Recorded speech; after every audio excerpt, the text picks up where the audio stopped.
Hey, what's up, everybody? So we got the oil port in the oil pan. So now we're gonna work on the alternator. I got this pulley from Motion Raceworks, so I figure I'm gonna put this on here, keep up my alternator from burning out. So yeah, I'm gonna hop on that. All right, so you're just about to go on there. Got my overdrive. It's a 3-inch overdrive. So go ahead and take it off.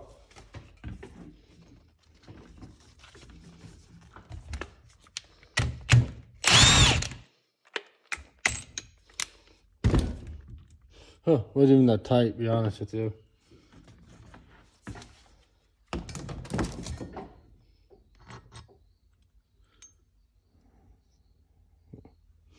Yeah, definitely so much better.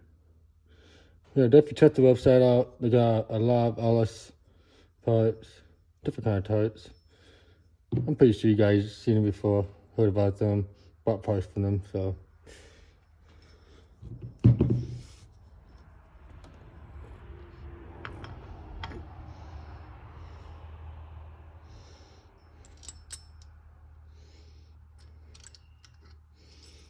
Shimmer there.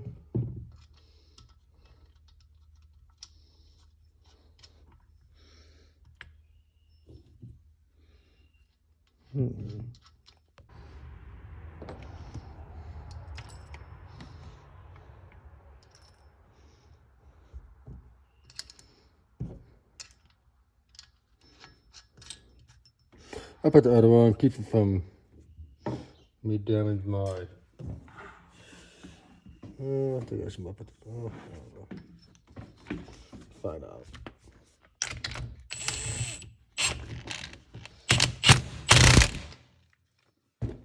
About it.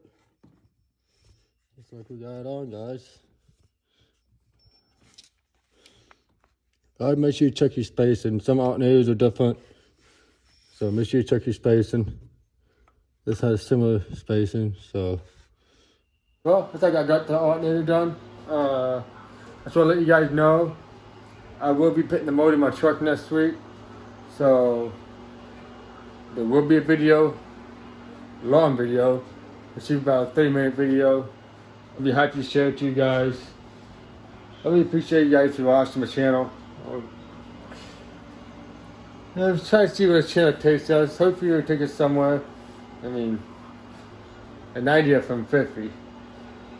It's been passed on from my family members, and now I've gotten back here, and so I figured I'd give it a little retirement.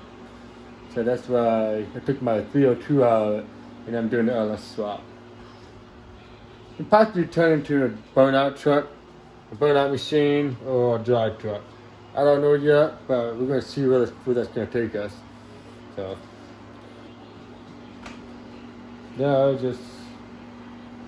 I miss doing it. But the thing is, at the time, I only had like 500 horsepower. My LS motor should be made by 800, 900 horsepower, so that's a big difference for me. So that's a, but I will see you guys next week. I cannot wait to show this video of me putting the motor in.